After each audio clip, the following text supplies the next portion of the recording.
In 1974, Mel Brooks was financially depleted, fatigued, and prepared to abandon his film career. Having recently experienced a humiliating failure with the 12 chairs and with a newborn at home, he was in urgent need of employment. Subsequently, an offer emerged that appeared more like a snare than a salvation. A screenplay featuring an African-American sheriff in a predominantly Caucasian Western town, a project from which every other director had withdrawn. Brooks' actions would not only salvage his career, but also catalyze one of the most contentious and tumultuous productions in Hollywood history. Amidst the laughter, there existed calamities, treacheries, litigations, and tragedies that continue to overshadow the film's legacy. A script deemed excessively perilous to handle. The concept that evolved into Blazing Saddles did not originate with Mel Brooks. In 1971, a 26-year-old author called Andrew Bergman initiated the endeavor.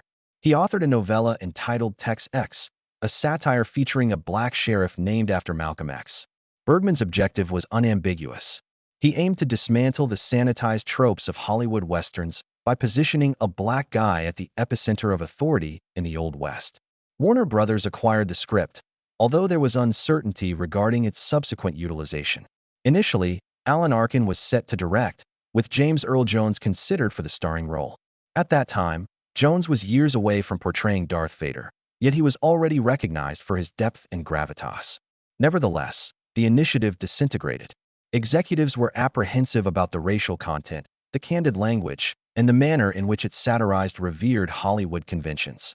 The script was abandoned, deemed very audacious and perilous for the conservative sensibilities of early 1970s studios. In 1972, Mel Brooks received a job offer. He did not remove it out of confidence. He subsequently confessed that he acted out of desperation. He possessed no funds, no vehicle, and an infant imminent with actress and Bancroft. Nevertheless, he did not dilute Bergman's concept. He enlisted additional contributors, Norman Steinberg, Alan Uyghur, and Richard Pryor, to transform the already provocative manuscript into something even more chaotic.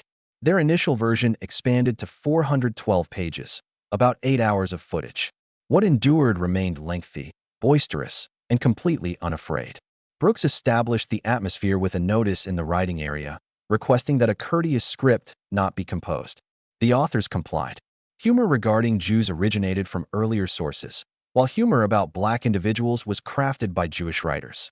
No one adhered to their designated path. The procedure involved a cacophony of shouting, prolonged nocturnal meetings, and Chinese cuisine. The outcome was a film unprecedented in the business. However, the disorder of writing was trivial in comparison to the disorder of casting, where a succession of calamities nearly thwarted the production prior to the commencement of filming. The casting misfortunes and calamities. Richard Pryor was Mel Brooks's initial selection for the role of Sheriff Bart. He contributed to the script's development and urged Brooks to preserve its unrefined language.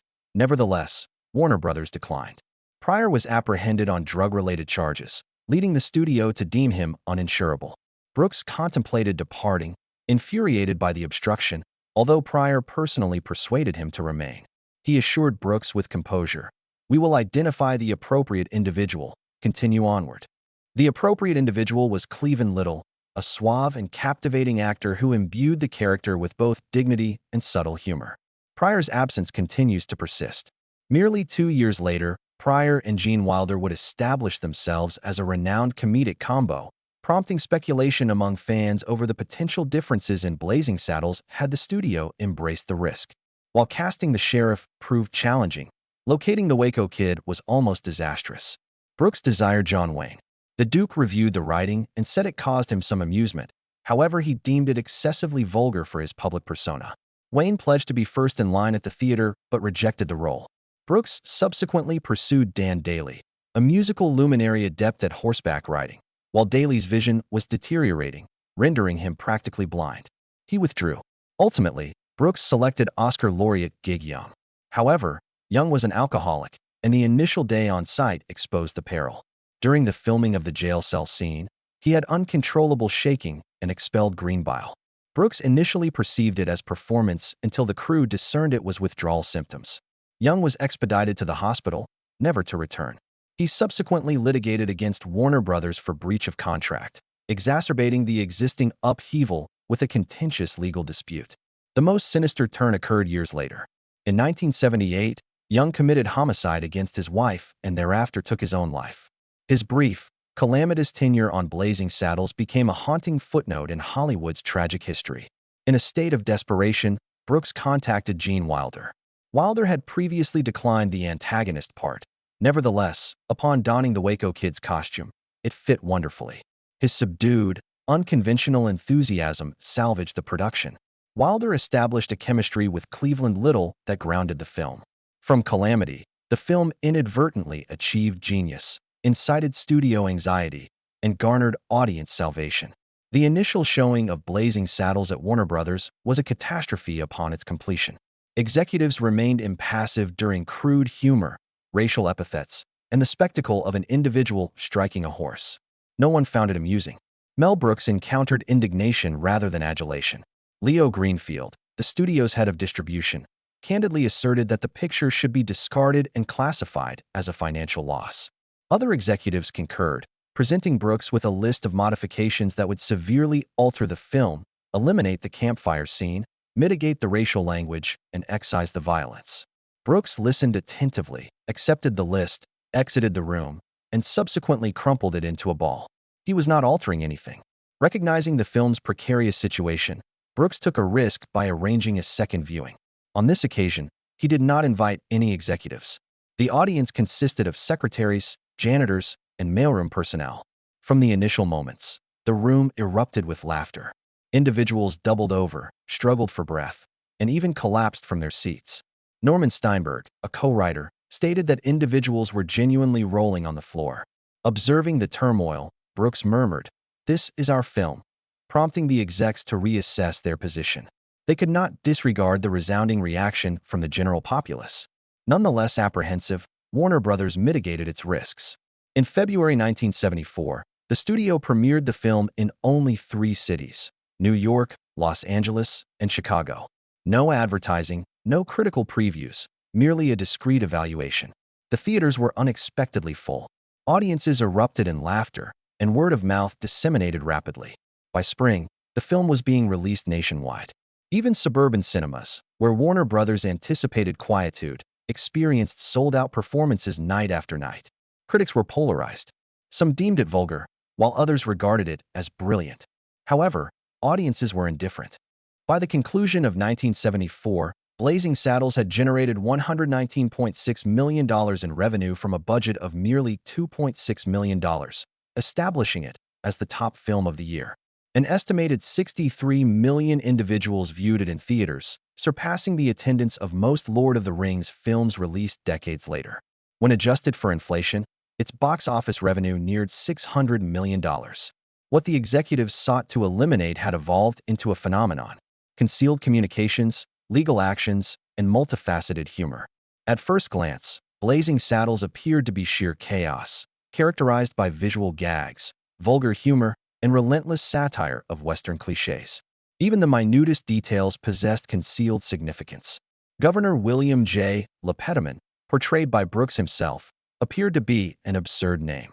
It was, in fact, an homage to Joseph Pujol, a 19th-century French entertainer known as Lepetamon, the flatulence aficionado. Pujol gained notoriety for his ability to manage his flatulence during performances, at one point earning more than the most renowned actresses in France. By appropriating his name, Brooks was not merely jesting. He was honoring a neglected icon of physical comedy. Brooks incorporated personal nuances that fans frequently overlook. He contributed off-screen vocalizations throughout the film. The vocalists accompanying Madeleine Kahn's cabaret performance, the antagonist in the pivotal confrontation, and even seemingly arbitrary background lines. He infused the soundtrack with concealed iterations of himself, emphasizing that the film served as his tumultuous playground. In a surreal cameo, his wife and Bancroft made a subtle appearance as a churchgoer. No recognition, no attention, merely a discreet acknowledgement of encouragement. However, not all individuals found it amusing. Actress Hedy Lamarr initiated legal proceedings against Warner Brothers for $10 million. Upon discovering that Harvey Korman's antagonist was designated as Hedy Lamarr, Brooks ridiculed the lawsuit in the script with the statement, "This is 1874. You will have the capacity to initiate legal action against her." The case was ultimately resolved discreetly, yet it demonstrated the extensive reach of the film's irreverence. The production was also plagued by ominous developments. Gig Young was briefly cast as the Waco Kid before being hospitalized on the first day, subsequently devolved into tragedy. In 1978, he murdered his wife and subsequently committed suicide, rendering his brief involvement in Blazing Saddles a troubling footnote in its history. Even in comedy, the influence of Hollywood remained undeniable. Throughout the entirety, Brooks maintained that no subject was prohibited. The authors derided Jews, derided blacks, derided Hollywood, and derided themselves. The film transcended genre conventions. Fragmented timelines with Count Basie's 1930s jazz orchestra abruptly manifesting in the 1870s, dismantling the barrier between audience and screen in its climactic confrontation.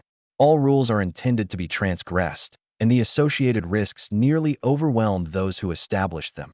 The overlooked spin-off and the legend of Black Bart. The triumph of Blazing Saddles was not the conclusion for Warner Brothers. In 1975, merely 1 year following the film's release, CBS broadcast a half-hour pilot entitled Black Bart. The project was unrelated to Mel Brooks.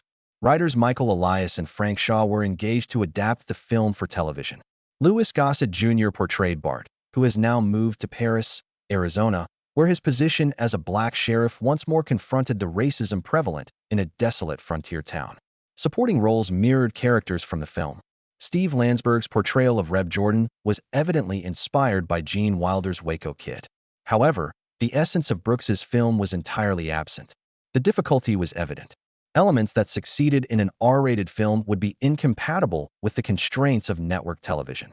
The racial slurs, flatulence, and shock humor that once elicited uproarious laughter in theaters have vanished. Gossett himself acknowledged years later that the adaptation was short-lived, due to the removal of all humorous content.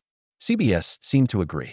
They aired the pilot once in April 1975, advertised it as from the creators of Blazing Saddles, and then quietly shelved it. For decades, that should have been the end. But a strange rumor grew online that Warner Brothers had secretly filmed entire seasons of Black Bart just to retain sequel rights to Blazing Saddles. The theory suggested that Gossett and others were called back year after year to shoot a handful of episodes that would never air, all to satisfy a legal loophole. Fans pointed to supposed quotes from Brooks and Gossett as proof. The story spread from YouTube videos to Reddit threads to Wikipedia, transforming a failed pilot into a corporate conspiracy. The truth was far stranger. In 2015, New York filmmaker John Sheehan admitted he had invented the story as a satire on his Facebook page, joking about studios holding intellectual property hostage.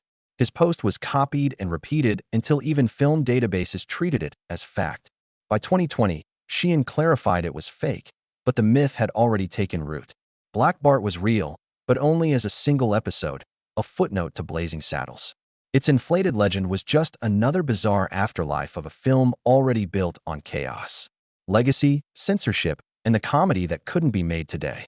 By the time the dust settled, Blazing Saddles had become the highest-grossing film of 1974 and one of the most important comedies ever made. Yet its legacy has never been simple. Critics continued to debate whether it was groundbreaking or vulgar, a satire of racism or a celebration of offensive stereotypes. What no one could deny was its influence. In 2000, the American Film Institute ranked it number 6 on its list of the 100 funniest movies of all time ahead of Airplane and MESH. In 2006, the Library of Congress added it to the National Film Registry, ensuring it would be preserved as a work of cultural and historical significance. But history didn't quiet the controversy. In 2024, when HBO Max streamed the film, they added a 3-minute introduction from film scholar Jacqueline Stewart. She explained that the racist slurs and caricatures were intended to mock prejudice, not celebrate it. The warning was rare. Only Gone with the Wind received the same treatment, and it reignited debate. Some viewers felt it was necessary context. Others argued it diluted the rawness that made the film powerful in the first place. Mel Brooks saw this conflict coming years earlier. In 2017, he told interviewers that he believed Blazing Saddles could never be made today. Studios would reject it, and audiences would explode in outrage. He wasn't arguing for cruelty. Instead, he insisted that comedy had to risk discomfort to expose hypocrisy through laughter. Without risk, he said, art loses its teeth. Behind the laughter, though, the film carried shadows. The tragic end of Gig Young, the lawsuits from offended stars, the abandoned Black Bart spin-off, all reminders that even the funniest works are born from turmoil. Blazing Saddles endures not just because it was funny, but because it forced people to face their unease. Half a century later, it still does. Half scandal, half masterpiece, Blazing Saddles remains one of the strangest Hollywood stories ever told. Now the question is yours. If the film were made today, do you think it would survive the backlash? Or would it be buried before audiences even saw it? Let us know what you think in the comments. And don't forget to like, subscribe, and share if you want more stories from behind the screen.